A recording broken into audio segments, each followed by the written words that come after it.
You know Gray Bar for electrical parts, but there's one more thing you may not be thinking of us for that can help maximize your next project's total value. Our pre-project planning services are designed to help you win the bid, save on labor costs, and keep your installers productive across your entire build. The sooner you call us, the better. Because when we're there from the beginning, we can anticipate your needs and help you solve problems before they become problems. Yep, Gray Bar does that.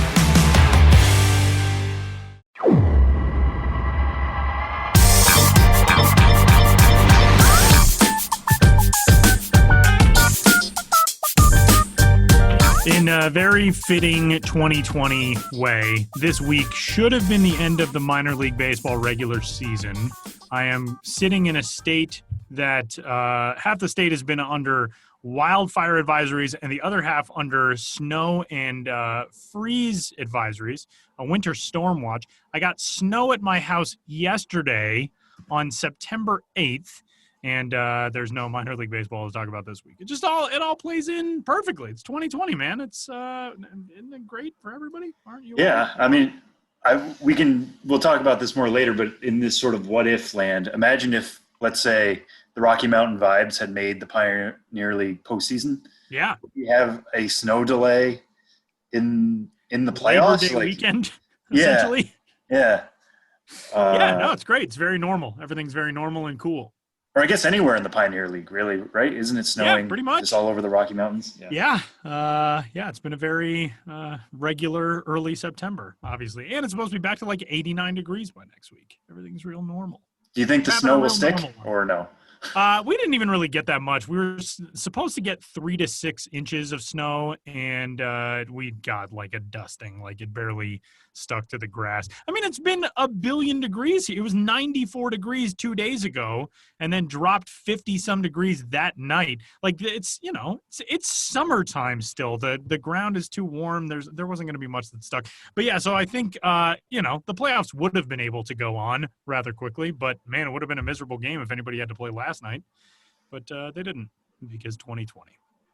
It's all great. Yeah. So we're kicking you off on an upbeat note on this week's episode of the show before the show from MILB.com, the official podcast of minor league baseball. My name is Tyler Vaughn. Sam Dykstra is in New York City, and we got a lot to get to on this week's episode of the show. And we will start with some news from our world, the world of minor league baseball, in a release that was sent out yesterday. We're recording this on the 9th of September, and the headline from St. Petersburg, Florida. After 38 years of professional baseball and 28 years with the minor league baseball office, minor league baseball president and CEO Pat O'Connor today announced that he will retire on December 31st, 2020. Pat O'Connor has been with minor league baseball since 1993. He was the chief operating officer then and was named vice president of administration following the 95 season.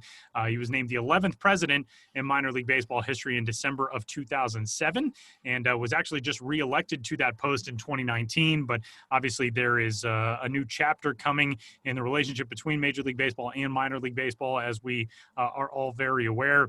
And Pat O'Connor announcing his retirement after 38 years in professional baseball. Sam, your thoughts on this news, which broke yesterday? Yeah, I mean, this is what it comes down to at its very base level is just this is a changing time for minor league baseball. We've all known that. If anybody's following the news lately, you know that the PBA is up this fall. There's been a lot of negotiations both through the media and behind closed doors where we don't know what's happening. We don't know everything that's coming out, and we don't know what it's going to look like here on the other side. But Pat O'Connor, not stepping down, but he's announced his retirement, like Tyler said, and stepping away from the MILB side at the end of this year on December 31st is just another piece of that. It's another sign that things are going to be very different whenever we get to the 2021 season. You look at Pat O'Connor's tenure and what he's done for minor league baseball and how much bigger it is in the sports landscape now than it was when he started. I'm not going to put that entirely on him. I think the industry has driven a lot itself, and I think fan interest has drummed up a lot. But just looking at one man's career and seeing what minor league baseball was at the beginning, which was kind of a niche thing, and where it is now, in which this show exists, for example. And again, I'm not giving Pat O'Connor for this show, but fact that there's enough interest in minor league baseball for you guys to tune in every week and still check in on what the goings on of MILB are, it says something about the state of our sport and the state of this industry specifically. One interesting note to me that you all can look into however you want is that part of the announcement wasn't that there's a natural successor involved right yet. Let's see what minor league baseball is going to look like. There's been some talk about MLB taking over operations of minor league baseball, but would there be somebody under that MLB umbrella who would essentially be a minor league commissioner? We don't know that yet. They might not even know that yet as they hammer things out. Would Rob Manfred kind of take over that as well? We'll see how that goes. And obviously lots of benefits and lots of downsides to potential changes in minor league baseball. But Pat O'Connor leaving is kind of an end of its own era. We're going to talk to Ben about this briefly, but he tweeted that out yesterday and we were talking to him about it off mic. Just saying end of an era encapsulates so much about this. It's the end of the Pat O'Connor era in minor league baseball. And it's the end of an era in minor league baseball itself in some ways. And, we'll wait for the details and break it all down when we know exactly what it's going to look like on the other side. But one other, shoe to drop here is this Pat O'Connor news. Yeah, and obviously, there is so much going on in the world of minor league baseball and will be going on as the professional baseball agreement expires on September 30th, which is the governing agreement between Major League Baseball and minor league baseball. We would love to discuss what we know, but there is so much that we don't know. And I think that's, just kind of in a circumstance like this where there are negotiations and there are things that are going on. A lot of that happens behind the scenes. And so we don't know a lot of the mechanics moving behind the closed doors of those negotiations right now. So it's not that we are keeping you shut out. We are eagerly awaiting that news, as are a lot of people. And it is the end of an era, but it's, to be honest, and I'll just say this from stuff that I have read, I think there are a lot of potentially really exciting elements that are coming or could potentially be coming down the track for 2021 and beyond. But we'll await the official news on all those things. So it's kind of tough because 2020 has been a year that has just been fraught with uncertainty in everything in life. And so this is another thing that we, don't have right now a lot of definitive information on, but that's kind of the way we've all existed in 2020 in every facet of our daily existence. So we obviously will be with you here throughout all of the developments over the next few weeks and into the baseball offseason and beyond. And but that is the biggest news from MILB as of this week. This week would have been the start of the minor league baseball postseason, and instead it's an exciting time for prospects in a lot of places who have been promoted and have made their major league debuts. I think there have been like 177 players to make their big league debuts so far this year. But Sam, this is ordinarily such an exciting week for us because we dive into the minor league playoffs. We don't have that this year, which is a bummer. Yeah, Monday, I tweeted about this, over the weekend. Monday was supposed to be the official end of the minor league season for so many teams. Labor Day was on Monday. Teams like to go out with a bang, have everybody get to the park on that last day of the season. We don't get that this year. There are so many ways that is a celebration, not only for us as a site, but just across the sport. Ben wrote this story last week about guys who play all 9 positions in a game. That's the thing we always look for in the last week. Sometimes there's fun pitching matchups. Sometimes there's things like every player in the lineup uses the same bat. Just those little quirks that when you have so much baseball going on and for it all to stop on one day like that. And there are some things I talked before about the Pioneer League postseason happening right now. I think I got that a little bit wrong. I think the Pioneer League regular season extends beyond Monday. But anyway, when there's just so much about minor league baseball that just stops on one day, and we've had that basically every day since the minor league season was canceled, it's impossible not to miss it. And it's impossible not to miss the playoffs. The playoffs are a big deal. I know they don't seem like it on the outside of you're playing for a, let's say, Midwest League title. What does that really mean? But for these guys some of whom have been with that team since April, when you are told to be at the park every day to improve yourself and play for the team, and at the end of the road is a league title, that means something. That's a big deal. And some of these clubs that have been really well homegrown have done that because they've formed winning teams at the minor leagues. I think of the Kansas City Royals last decade. Yeah. They had a real base of prospects who all came up and were winning lots of, division titles and league titles together as a group. So when they made the majors, they knew what that was. Winning was not new to them collectively. It wasn't just slamming a bunch of players together and say, oh, you guys figure it out, you're all talented. They had done that as a group. The San Diego Padres last year, Double-A Amarillo won a league title, and they've traded a lot of guys from that team. But at the same time, they were putting in the pieces in place for a winning culture. And now, we're seeing some of that benefit now. They've done that at other levels as well. But for a guy like Mackenzie Gore, who's still in the organization, or Luis Patino, to go through that Amarillo team, win a league title, know what that feels like. The Padres are trying to build a World Series winner. To do that first in the Texas League and then maybe potentially bring that to the major leagues, that stuff does matter. It's the end of the road. And that's what I'm going to miss this year is so many times we get the cliche quote from players of being like, what are you looking forward to the rest of the year? It's like, oh, well, we want a championship. We want the ring. And we just, part of us wants to roll our eyes and be like, okay, kid, like we know you want to make the majors, whatever. You're trying to say the right thing, but this is their day job. This is their life for the summer. This is what they work towards all year round. So wherever you are, you want to win a league title. And we get to crown so many league championships. That's the great thing about the minor leagues is that it's so expansive and there's so many different league champions. And then in AAA, the IL winner goes up against the PCL winner in the AAA national championship. Almost feels like baseball, or at least minor league baseball's version of the Super Bowl. One game, that's all you get, usually in a third location. I'm not sure. Well, no. Anyways, it's usually in a third location, so there's not really home field advantage. It's just a great way to celebrate minor league baseball. It gets put on national television. We don't get that this year either. So it's another thing we're kind of robbed of, but it is fun to look back on what the playoffs are, what they mean to these guys, and gives us another thing to look forward to 2021, because we're definitely not going to take these 3-game series, 5-game series here and there across all the various leagues for granted come this time next year. That is certainly true. And final point of our open for this week's episode of the show today is Roberto Clemente Day across Major League Baseball, as the Pittsburgh Pirates will all don Clemente's number 21. Players of Puerto Rican descent, players born in Puerto Rico, are also they have that option to wear number 21 today. And Roberto Clemente, a Hall of Famer as a ball player, and also one of the greatest humanitarians that baseball has ever seen. It's cool to see the sport, and the Pirates move for this has been out there in the public for a little while, that they would all wear 21 today. But it's neat that Major League Baseball is embracing this with Roberto Clemente's legacy.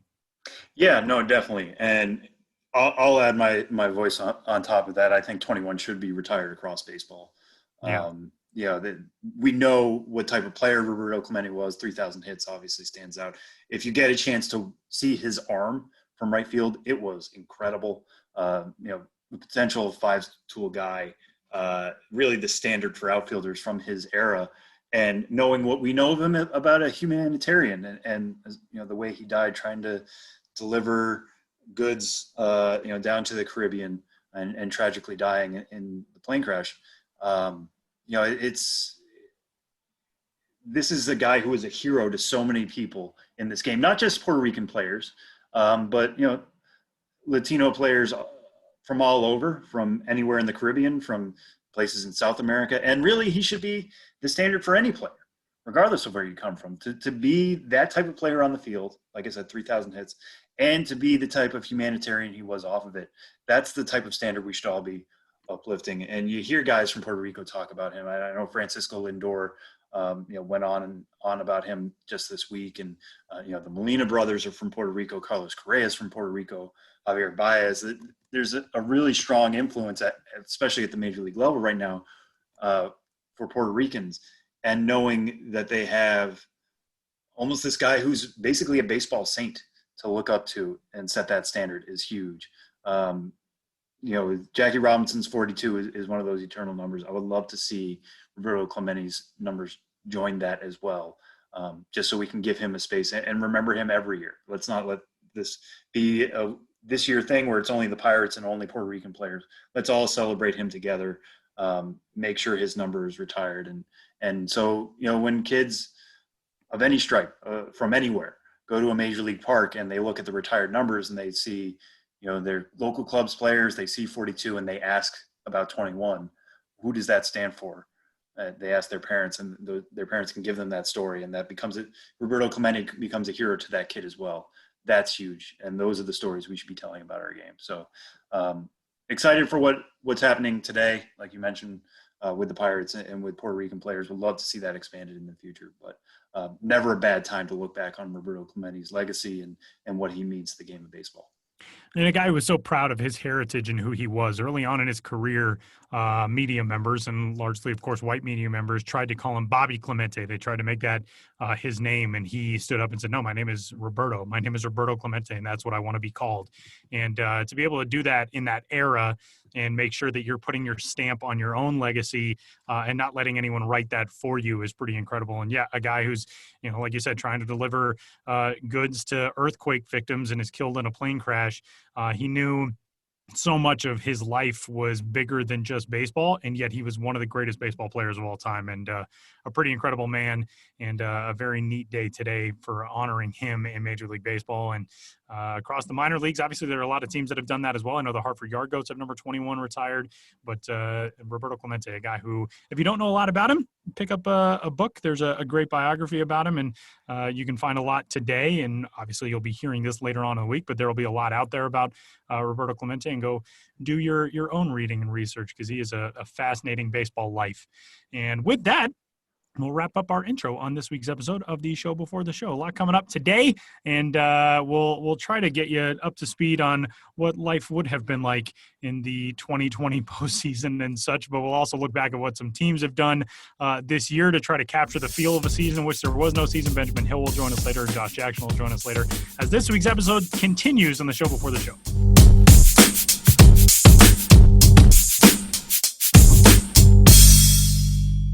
This past year has shown us that without your health, you have nothing. If you're not well, you can't work, look after yourself, or take care of your family.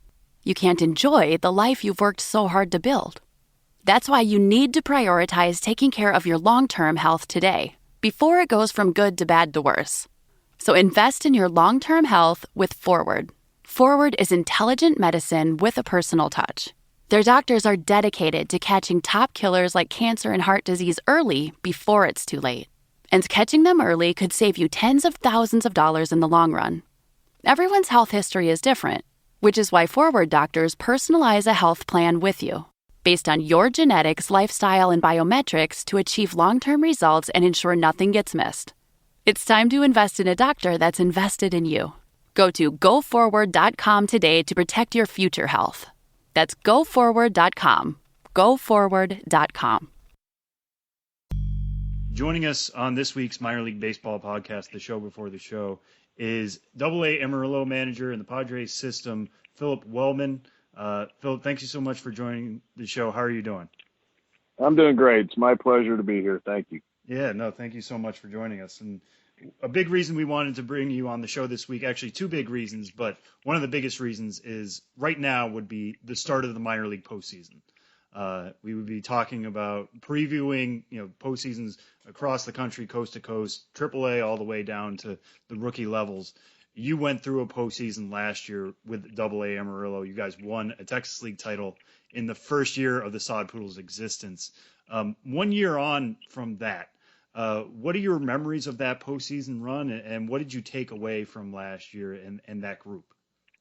Well, it was great. It was an exciting time, and it's kind of a fairy tale story. We moved from San Antonio into Amarillo, and to get in the playoffs was outstanding. And I don't know if you remember, but the first round against Midland, we were down 0 games to 2, and we won 3 in a row in Midland. And got to the championship round, and it was a hard fought battle. We were down 3-1 going into the 9th inning in Tulsa, and came back and won that game. So it couldn't have played out any better. And, you're right. I thought on Labor Day, I said, well, this is would have been our last regular scheduled game. And one of two things would have been happening the day after Labor Day. We'd have either been getting ready for the playoffs or we'd have been packing up, getting ready to come home. But unfortunately, we've been home for the past 5 or 6 months. Right. Yeah. And what is the importance of a postseason run like that? I mean, for the casual baseball fan, they're all focused on the major leagues, and it's all about producing, minor leaguers, turning them into major leaguers to make postseason runs there. But these playoffs exist for a reason, and it's to reward these guys for a hard summer of work. As a manager, what does a title run mean like that for you personally, and just for these players as they're getting their careers going? Well, I think it means a lot more to the players. Not that it doesn't mean anything to the managers and coaches, but I think it's an instrumental part of the process of getting a guy ready to play in the big leagues. I think once you get to the playoffs, all your senses are heightened. There's a greater sense of urgency. All the things you preach about during the year kind of come to fruition. Every pitch matters, every at bat matters. I think it gives them valuable experience for what they're gonna be faced with when they get to the big leagues. I know the Padres made a plethora of trades here last week, and I looked at somebody put it on Twitter the other day. Our Game 5 lineup in Tulsa, 6 of the 8 position players that were in the lineup have been traded, and I can't help but to think that their performance in the playoffs and just being in the playoffs gave them a little greater experience than just playing 140 games, and they have a little better idea of what to expect when they get to the big leagues. Yeah, that was the second big thing I wanted to talk to you about. We might as well bring it up now since you brought it up there. Looking back at that lineup, Taylor Trammell, Edward Olivares, Owen Miller, Luis Torrance, Hudson Potts, Buddy Reed are all in separate organizations now. A big reason for that is the Padres are contenders because of their homegrown talent and what they've done the last couple of years. But another part of that, like you said, is other clubs wanting these players. How do you view that, knowing that so many guys you helped develop and coach last year have moved on? I think it exemplifies our scouting department, our pro scouting department. Some of those guys we got in trades.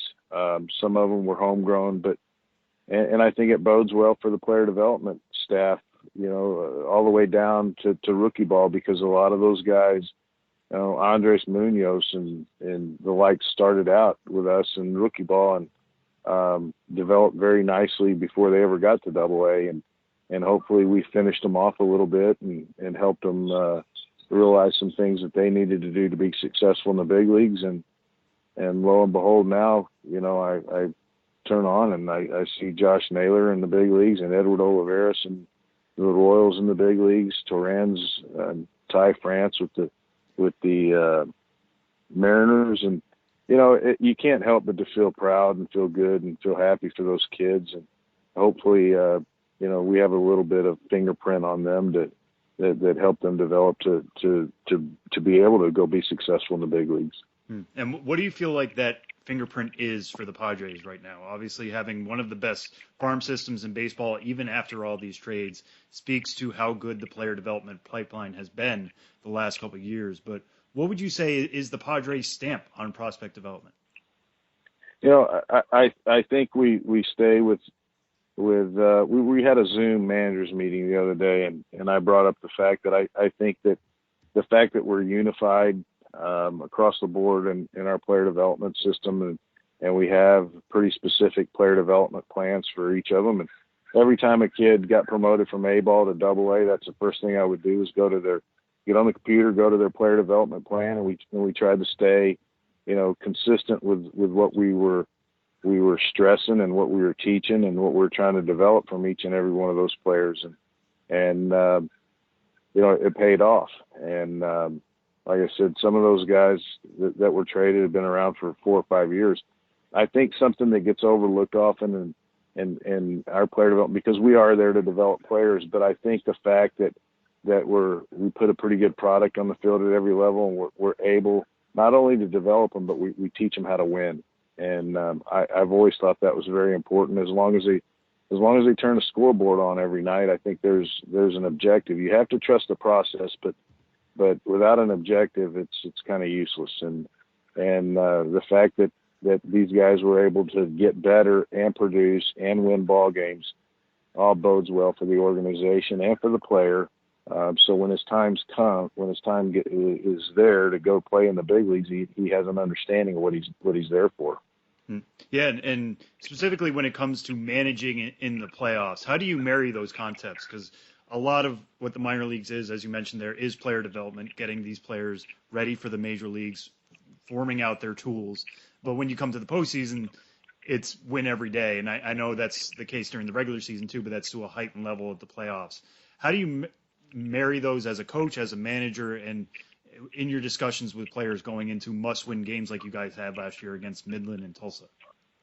I don't think you change much of anything. You keep riding the horse that got you there, and you keep. I don't think I managed the playoff games any different than I did the regular season games. And you're never going to forsake the development of a prospect to try to win a ball game. There was at times some prospects, just like in the big leagues, guys that may have been struggling, but you know what? You give them the opportunity. You don't pinch hit for them. You give them the opportunity, and the prime example is Taylor Trammell. He didn't, after we got him from the trade, he didn't have a great month and a half, but he showed up every day. He worked his tail off. He was a great teammate, and he came up with no outs and the bases loaded and hit a grand slam to give us the lead in the game 5 of the championship series. But I don't think you do anything much different. You trust the process with the objective in mind, and I think that grand slam someday we may look back, and that might be the at bat that propelled Taylor Trammell to great things and got him over the hump. Yeah, and going back to that grand slam, like you said, you guys were going into that inning down 3-1. He hits it. You guys win 8-3. How long does it take to come down from a win like that? I mean, especially in that fashion, when you guys score 7 runs in the 9th, it features a go-ahead grand slam. It has all these dramatics, almost straight out of a movie. How long did that feeling last for you in the weeks afterwards?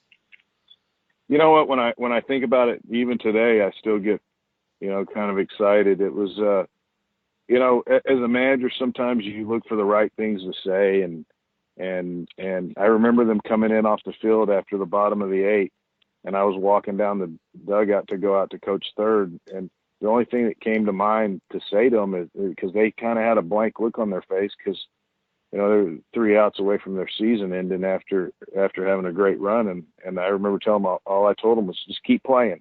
Keep playing. Every at bat matters. Keep playing. And then I thought, you know what?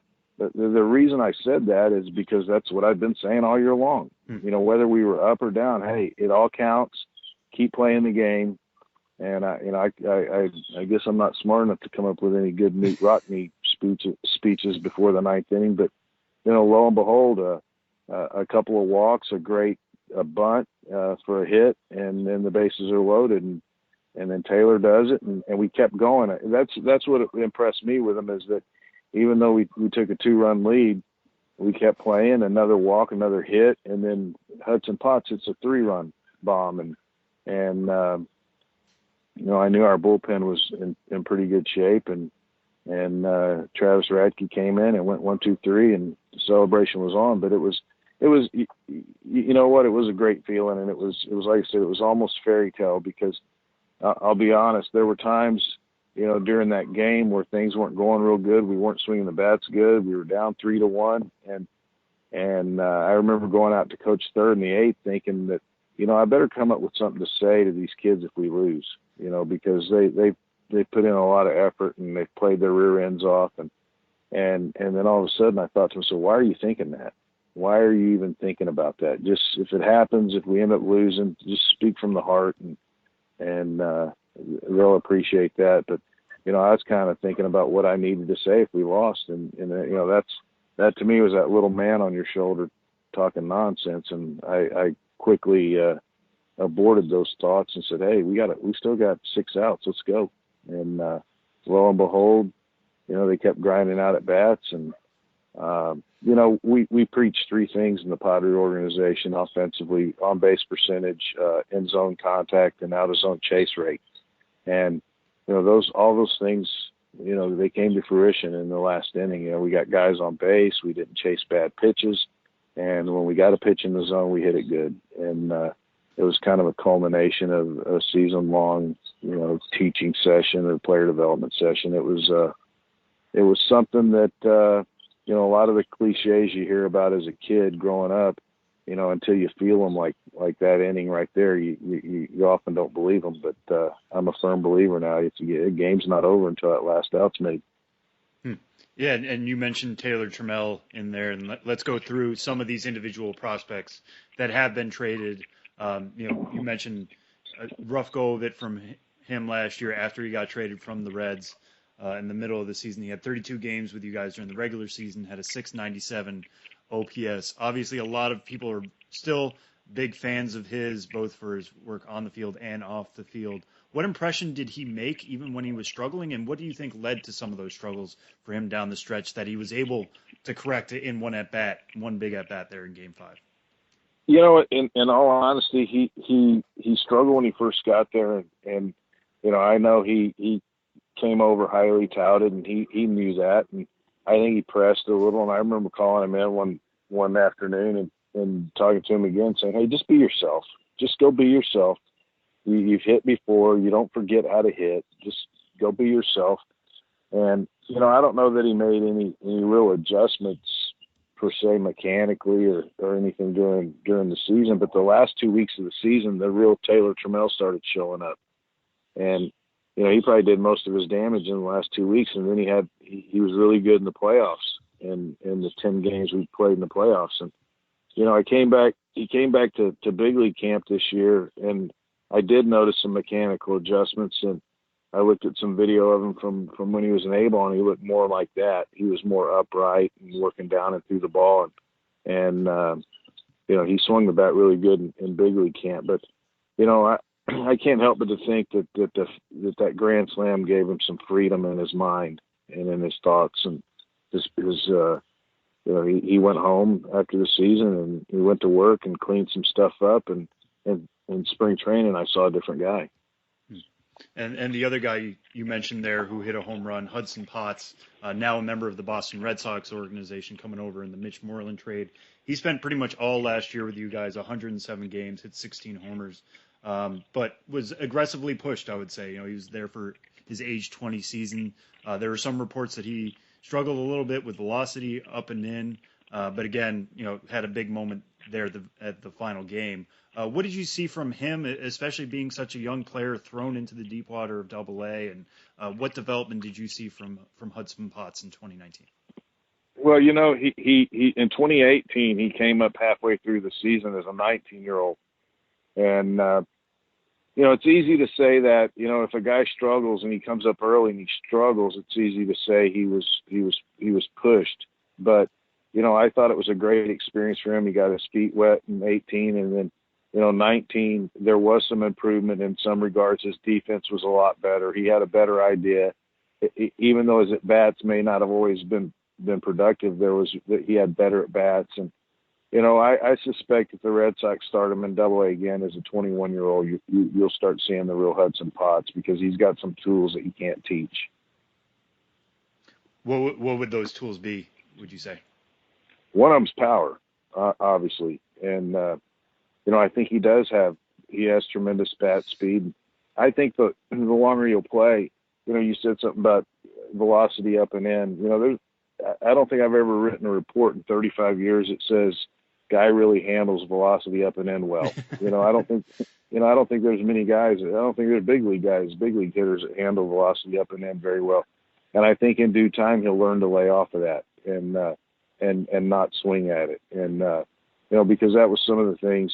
His in-zone contact rate wasn't where we wanted it to be, and he still chased a little too much. But I think as he grows and matures and has more experience, he'll quit swinging at some of those pitches and narrow his strike zone down, and the real Hudson Potts will show up. But it's like I said, it's easy to say, that he was rushed, but I don't remember too many people saying that Fernando Tatis was rushed to Double-A when he was 19. It's if you have a good go at it, then you weren't rushed. If you struggle a little bit, then people go, oh, he was rushed. But I think when it's all said and done, we look back, I think that year and a half of experience at a young age in Double-A is going to pay dividends. And moving on to somebody who was a little bit more age appropriate for you guys last year was Edward Olivares. 18 homers, 35 stolen bases, some really exciting offensive tools there. He gets moved to the Kansas City Royals this year. He had 13 games with the Padres, getting called up, and now he's been in 6 games with the Royals. Obviously, put enough tools on the field to jump straight from Double-A to the majors. But what excited you most about Olivares, and what do you think he showed in that time with the sod pools to make both the Padres and Royals think he's ready for Major League Ball in 2020?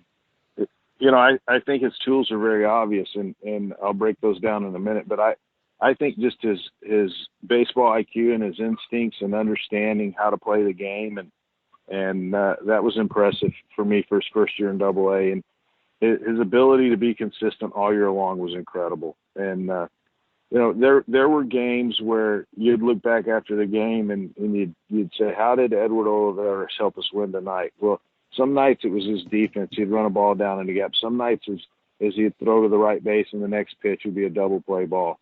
Some nights it was he stole 35 bases. Some nights it was a big steal when we were tied in the 8th or something.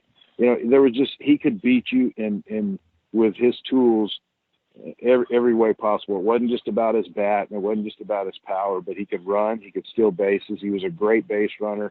He played he played right and center both, but he did his arm could beat you. And just him knowing where to throw the ball and him knowing where to position himself and reading hitters, I thought that was great. He's like a lot of young kids that you get excited about. You might get him once on a pitch, but once he saw it once, you weren't going to get him again. And I thought that was one of his best abilities he had at the plate was, he might chase a bad slider, but if you throw that same slider to him again, he took it. And, very mature for his age, but, I really enjoyed watching him play because he had joy in his heart when he played. And, it was just to see him go from I'll tell you how smart I am. I started him out in the 7-hole, and just because he was young and it was his first year in Double-A and he wanted to get his feet wet. But after about 2 weeks in the 7-hole, he went in the 3-hole and he stayed there the rest of the year. And it was truly an honor and a pleasure to get to watch him play every day. And the last guy I want to touch on here that has been traded away, he's moved on, is Owen Miller, part of the massive Mike Clevenger deal between the Padres and the Indians. Played 130 games for you guys last year. Seemed like he was one of your most consistent performers from beginning to end. Another guy kind of pushed aggressively. That was his first full season coming out of Illinois State, but hit the ground running pretty well. I know you guys played him at a couple different infield positions, but what stood out to you about Owen Miller, and what can Cleveland fans kind of expect out of him now that he's part of that organization? He can hit, and that's the first thing that comes to mind. I've never seen a guy. I wish I knew the number, but I don't know how many multi-hit games he had during the year. But I mean, it just seemed like every night he was destined to get 2 or 3 hits, and he seemed like he was always right in the middle of stuff. And I can remember nights where we were behind and he was coming up 5th, and I'd tell our hitting coach, we got to get to Owen Miller. If we can get to Owen Miller in this inning, we'll have a chance. And that's just the kind of guy he was. And for his first full season in Double-A, it was very impressive. He's got to work on his defense, but again, for his first full year, he did okay defensively, but I think there's room to grow there defensively. And I'm not real sure whether, he's going to end up at second or end up at short or third. I don't know, but I know if he keeps swinging the bat the way he's capable of swinging the bat, the Indians are going to find somewhere to play this kid. And we've touched on a lot of guys individually here, but just to go back to the collective, when there were so many eyes on this Amarillo team down the stretch and you have so many interesting prospects, and now they're all, kind of spread to the wind like this. How much do you feel like they leaned on each other and got different tool sets or different advice, or picked each other up during the season and helped their individual statuses or profiles because of how they did as a collective? I think it was huge. I think competition, even amongst each other, is a great thing. And I think they pushed each other. And I looked one time at the roster, and we had guys representing 9 different countries on that ball club. And I always found that to be, especially with what's going on today. I said, this different cultures, different backgrounds, different religions, different countries, they come and they all get along. It was amazing. It might have been, I had one clubhouse meeting all year, and at times I felt like my job was just to make sure they showed up on time and make sure we had enough baseballs on the field, for them to get their work in. And it was a great collection of guys, and they helped each other, and we had Venezuelans, Dominicans, Cubans, Canadians, Americans, Colombians. They just got along. And I think the one thing that they had a common goal, and I think they all knew they were close, and they all knew that they had a chance of playing in the big leagues, and they understood, one of the things I preach, from the get-go, just be a good teammate. Just be a good teammate, pick each other up.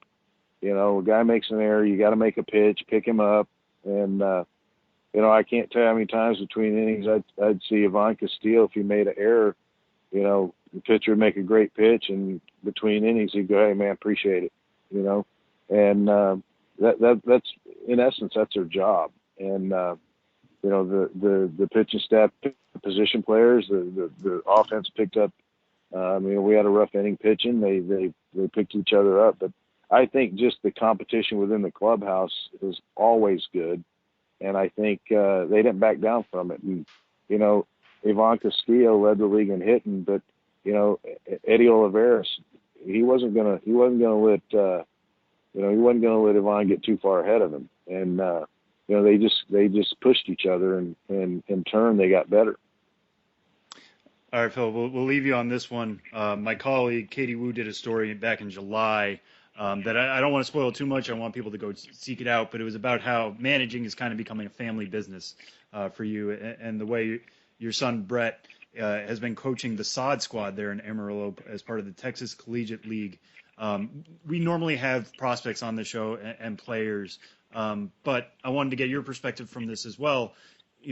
For minor league managers, for people trying to make it in that profession, minor league coaches, what kind of advice do you give them, starting with your son Brett here and to others who are trying to make it in that way and trying to do so much of what we talked about here today, develop players, win on the field, and get these guys turned into major leaguers? Well, I'll tell you what I told my son. I said, first and foremost, if you don't have a true, sincere passion for the game, you're wasting your time. Because in the minor leagues, the monetary reward's that's not the answer. And I said, you've got to have a heart of a servant. And I said, Brett, I know he's going to get married in November, but obviously don't have any kids yet. But I said, you just remember that every one of those kids that you're talking to, that's somebody's pride and joy. That's somebody's son. That's somebody's jewel. Don't ever forget that. And you treat them the same way. My son was lucky enough to play 4 years and with the Blue Jays. And I said, just remember, that's somebody's son, and you treat them the same way that you would want to be treated. I said, that doesn't mean, you can't discipline them. It doesn't mean you can't push them, and it doesn't mean you can't challenge them. But I said, don't forget when they're struggling, we've all struggled in this game, and you don't forget what that feels like and what you need. Sometimes you just need someone to talk to. But I said, to be real honest with you, at my level, and I think it's probably true in the big leagues and in Texas Collegiate League, you're managing people more than the game, because a guy across the dugout from you, he probably knows just as much about X's and O's as you do. And so the separator is how you treat your players and how you get them to bust their tail every day and come to work and put in a blue collar work day and make it fun, make it enthusiastic, make it a positive atmosphere. And I think my son picked up some stuff along the way, just being in the dugout and playing pro ball. And he had a good run in the summer and managed a team with the best record and got named manager of the year. Good for him. And, hopefully that parlays into a job, because I know where his passion lies. And, I've told him things are going to be a little different this year with all the changes. So it might be tough, getting a managing job in the minor leagues, but, stay with it and keep sending your resume out and keep calling people. And, someday somebody's going to give you a chance, and then be grateful for the chance and cherish the opportunity and go make the most of it. Definitely. Well, we look forward to hopefully seeing him in a dugout again sometime soon, seeing you in a dugout sometime soon, and potentially, maybe even repeating in a weird way a Texas League title in 2021 when we get back on the field. But Phillip, thank you so much for joining us this week. This has been really great, and all the best down there in Chattanooga. I appreciate your time. Thank you so much for having me.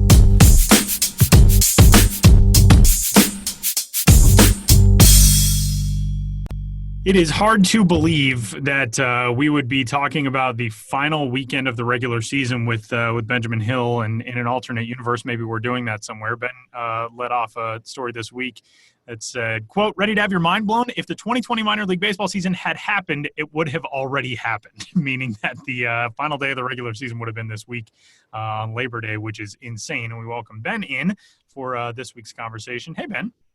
Hey, Tyler, and hey, Sam. And it is true that in an alternate reality, we were talking about things that happened in the world of minor league baseball over the season concluding Labor Day weekend.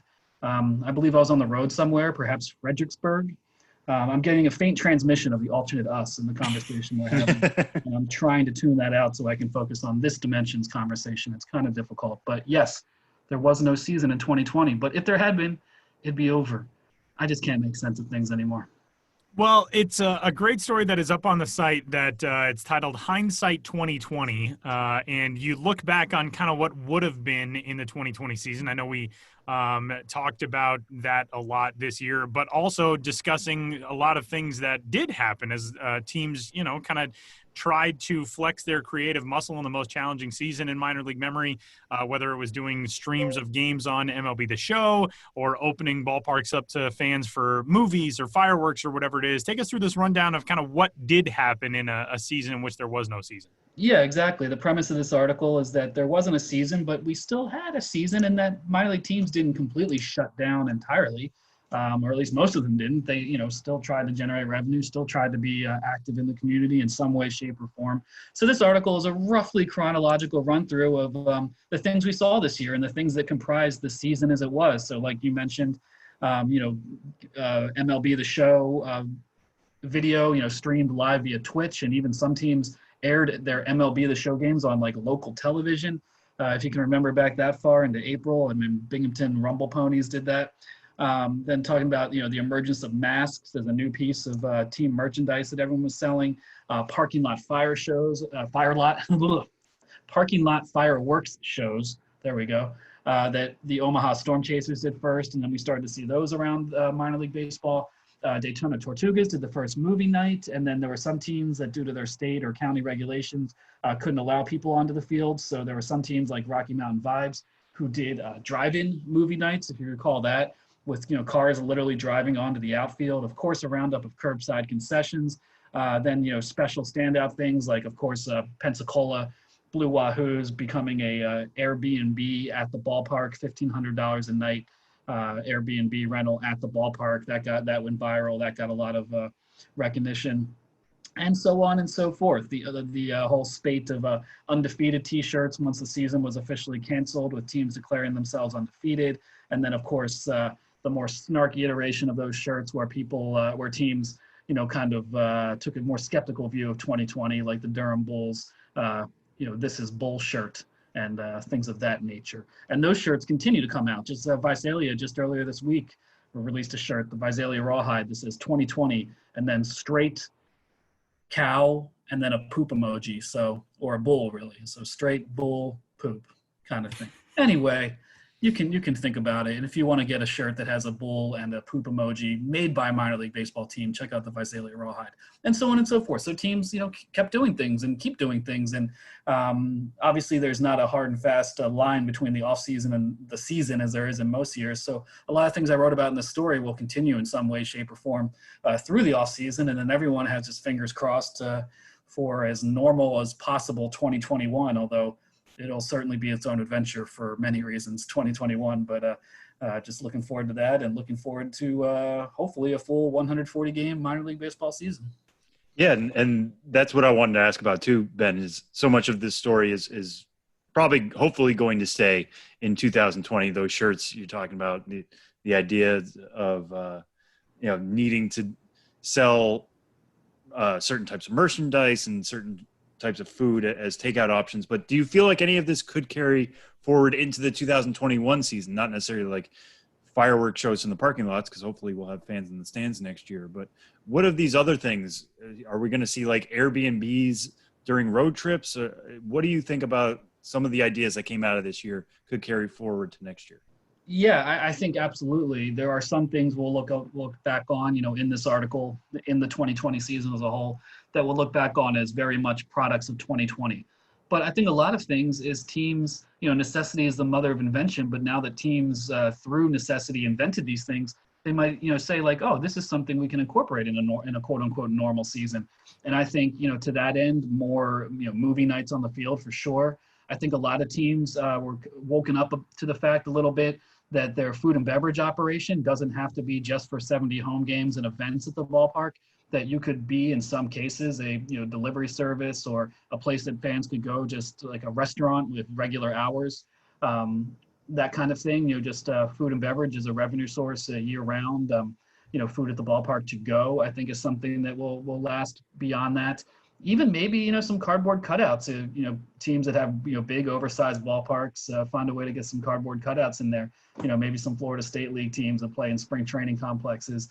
Once the Florida State League season starts, they could put some cardboard cutouts in the far reaches of the stadium or that kind of thing. Who knows? I'm just riffing, but I do think a lot of the, 2020's crazy stuff that we started to see during this season, as it was, will be things that carry on in 2021 as teams try to do everything they can to generate revenue and, squeeze as much as they can out of the fans' entertainment dollar. Ben, you are also working currently on a story in Kentucky. Well, you're not in Kentucky, but the story's in Kentucky, about the Battle of the Bourbon Trail. Tell us about that. Yeah, well, a couple of weeks ago, I wrote about Lansing Lugnut's Lemonade League, which is a two-team in-house collegiate circuit that the Lansing Lugnuts set up. Similarly and more ambitiously, the Bourbon Trail, the Battle of the Bourbon Trail League, is something that is still going on right now in Kentucky between, it's a partnership between the Lexington Legends, obviously a minor league baseball team, Class A South Atlantic League, and the Florence Y'all, previously the Florence Freedom, who are an independent team in the Frontier League. So this is a really unique partnership, and that these two Kentucky professional baseball entities both constructed two full teams of players. Lexington has two teams and Florence has two teams. And some configuration of those four teams play every single day at both locations between Wednesday and Sunday, 5 games a week in each location, Florence and Lexington. And it's this really eclectic, sprawling mix of local players, collegiate players, former collegiate players. And as it's grown and word of mouth has grown around the players, you've gotten some big names. You have some former major leaguers.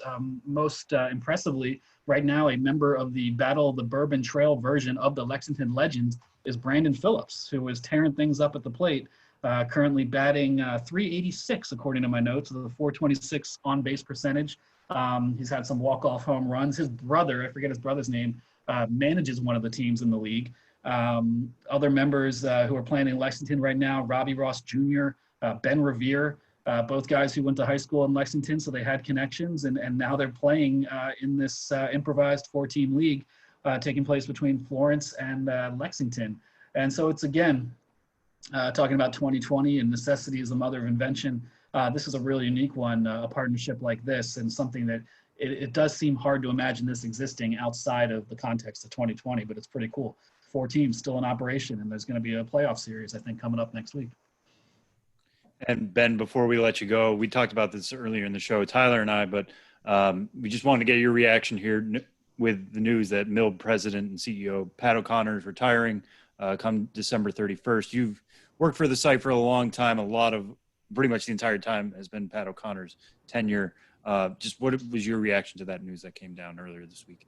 Well, I think like a lot of things, it'll be easier to assess Pat O'Connor and his legacy once the dust has settled, because obviously right now his retirement announcement comes at a time when, minor league baseball future, there's a lot to be determined with the number of teams and the specific relationship between major and minor league baseball. And, Pat O'Connor is right now very tied in with that.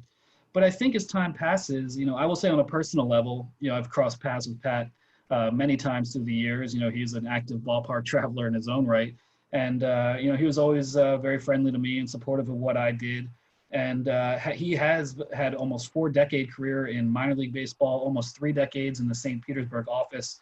And, you think about that kind of longevity as a president, and before that, high-ranking executive for minor league baseball. He's overseen a lot of change in the industry and a lot of growth, and I think quite a lot of good. So it's tough to assess right now because there's so much that's unknown. But I think when we look at, Pat O'Connor having been, I think he was president since I want to say 2007, and again in the league office, in the minor league baseball league office long before that. He's had a lot of influence on the game in ways that, once the dust settles, I think we'll look back on and be able to assess that legacy further. But no doubt he's a baseball lifer and put in a lot of time to this game.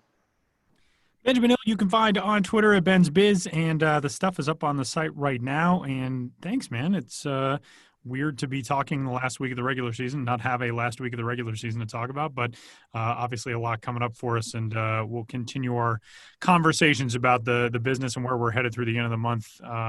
Not our conversations through the end of the month. Those will continue long beyond that, but a lot coming up the next few weeks, and we'll discuss it all with you as it comes. Yeah, we'll do our best. Always good talking to you guys, and yeah, happy end of the season that wasn't. I feel like, I don't know, we should have all gotten together on Zoom and had a toast to the season. There's still time. Yeah, I guess we can do that on the date of the AAA National Championship game. I was just going to say that, Tyler. That's a good idea. Let's do it. And if you're listening, anyone who's listening to this podcast, AAA National Championship, what could have been celebration. Details TBD, or maybe they'll never be determined, but let's do something. Thanks, Ben. Thanks, Dave.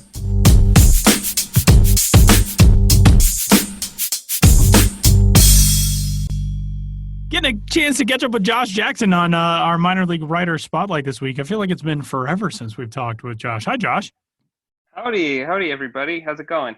It's good to talk to you, man. This is the story that we will discuss today is the first in a series, although I know we have been kind of covering stories like this, obviously, for quite some time, but now known as the Monsters of the Minors, presented by Uncle Ray's. And this story today that you've got is about a PCL star in the 1920s and 30s. And the name of the gentleman who you write about is as good as the story itself. Smead Jolley, and he was a beast in the PCL. Tell us a little bit about Smead Jolley. We'll dive into this story with you.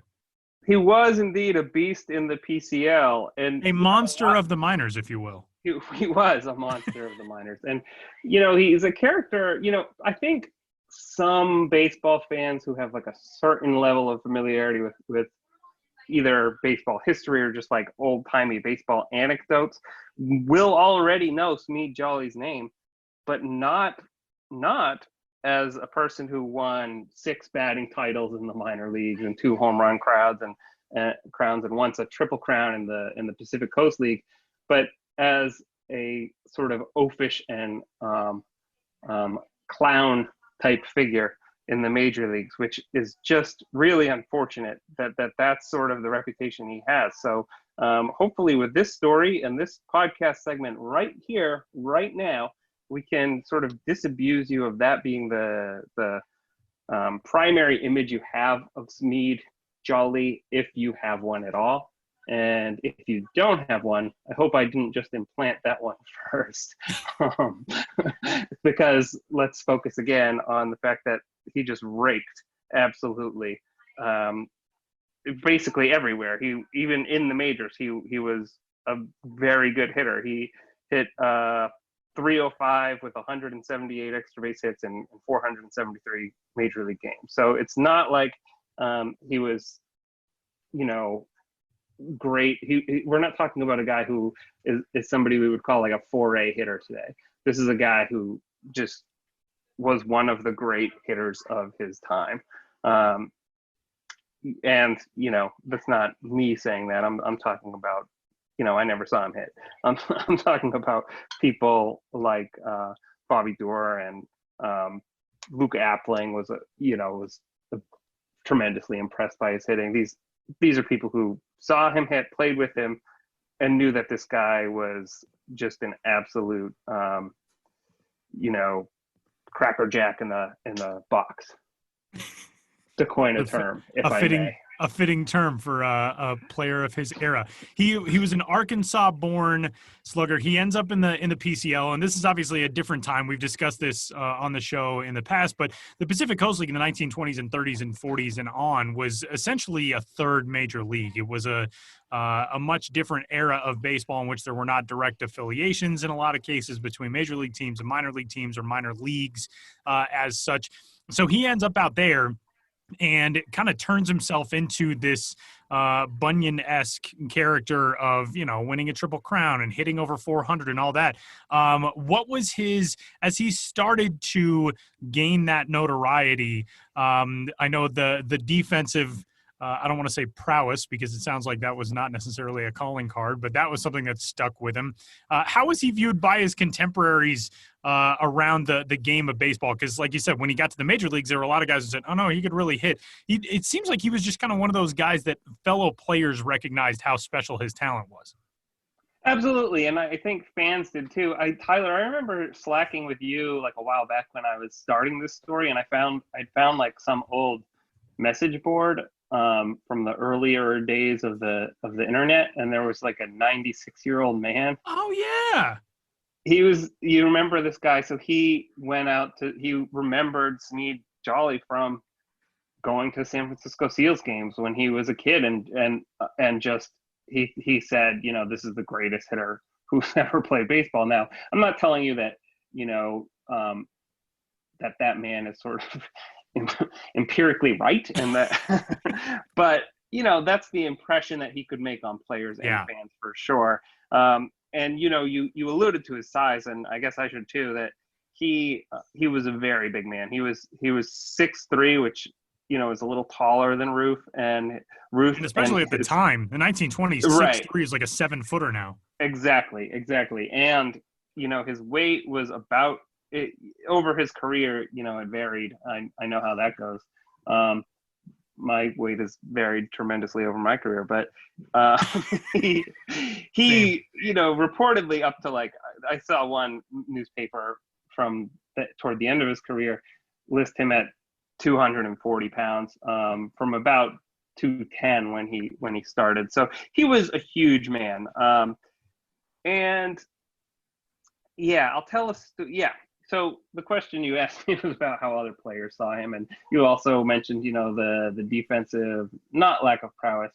I'm not trying to make the case here on the pod or in this story that he was a good defender, although he certainly, there are quotes I came across that are not in the story that, and some that are, I think, that allude to his impression of himself as a fielder, which he thought he was probably about average, but it's that thing of, first of all, well, he felt like you could, at the time, there was like a binary kind of thinking in fans. They thought of you as a good hitter, or they thought of you as a good fielder.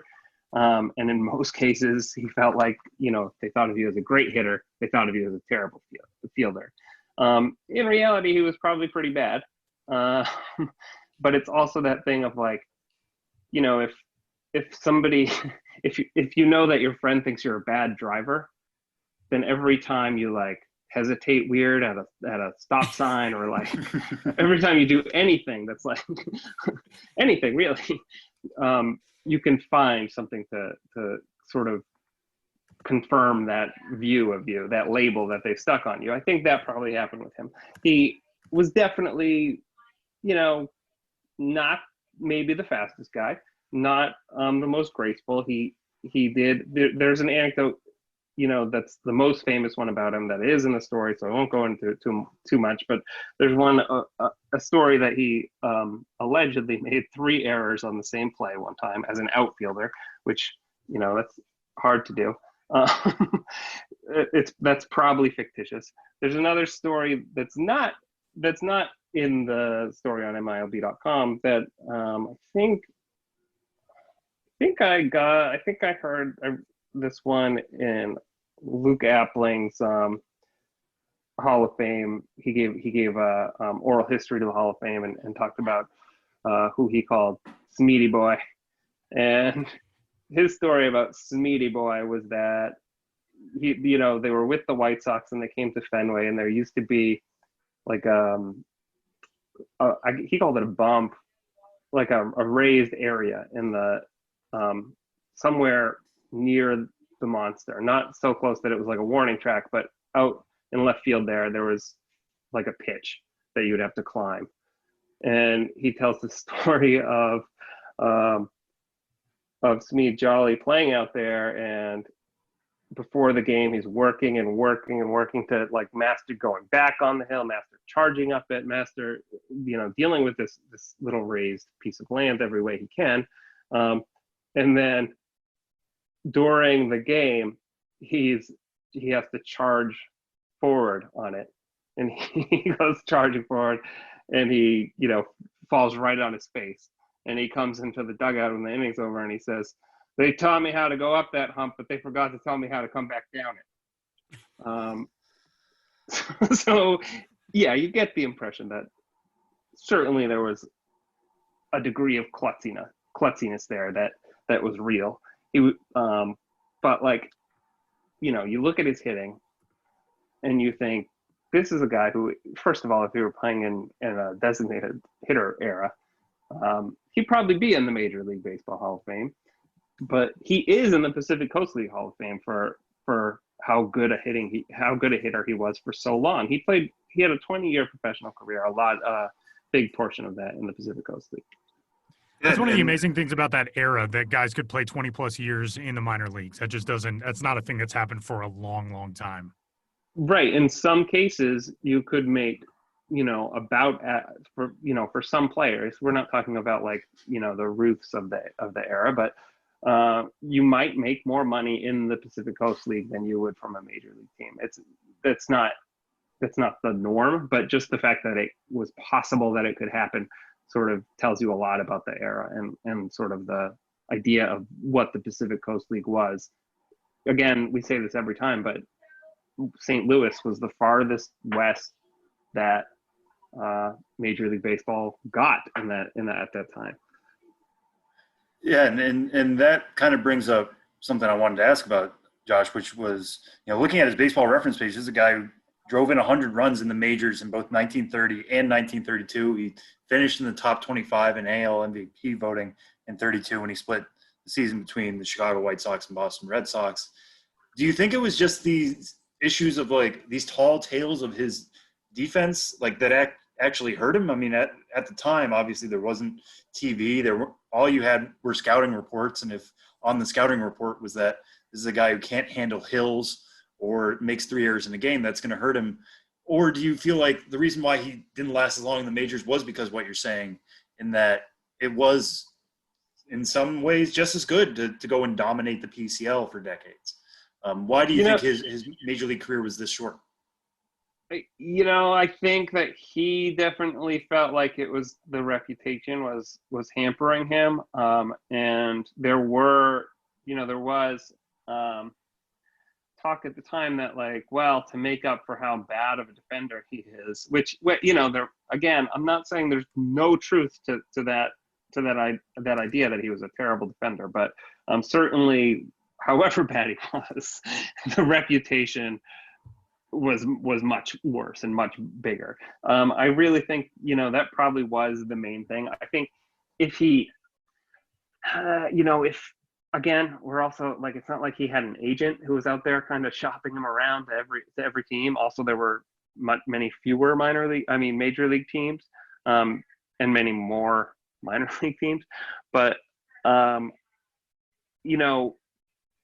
was a view that he would have had to hit even way better than he did to make up for his defensive deficiencies. The White Sox tried him at catcher. They tried to convert him into a catcher. I think even the Red Sox stuck him back there sometimes. And even that, I think that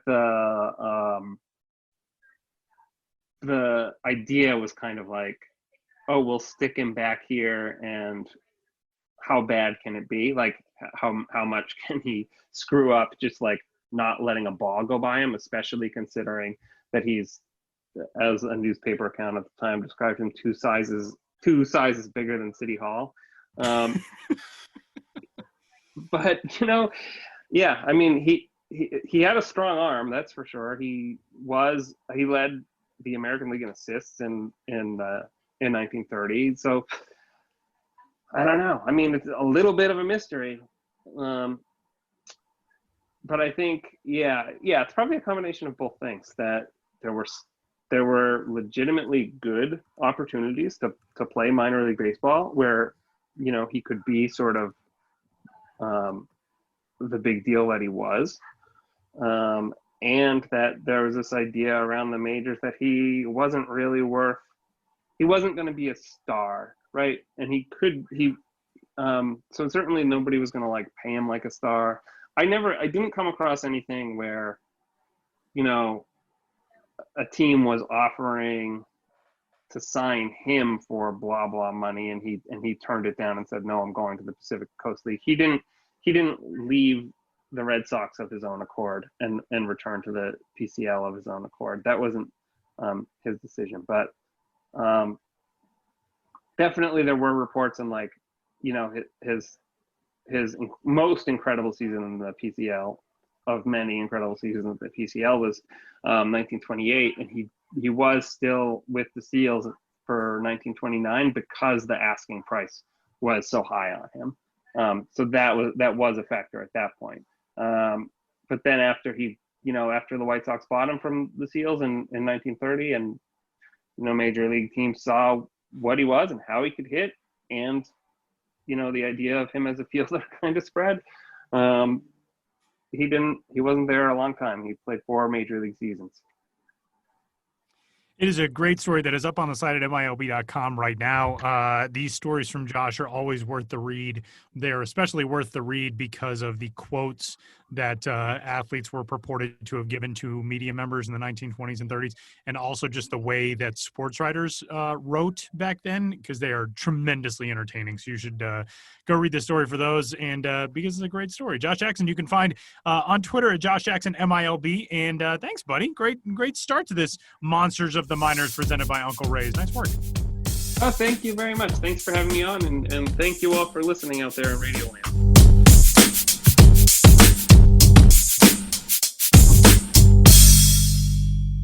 Final segment on this week's episode of the show. Before we go, Sam has this week's Nationwide Prospect Fun Fact. Yeah, so I know a lot of you have been following the Miami Marlins this year and their kind of surprising run toward a potential playoff bid. It's been really exciting to watch Miami do that, relying a lot on young prospects. They brought up Jesus Sanchez at times this year. They recently brought up Jazz Chisholm. They've used Monte Harrison. But the best rookie they have, at least in terms of tools and even performance, I would say, is Sixto Sanchez.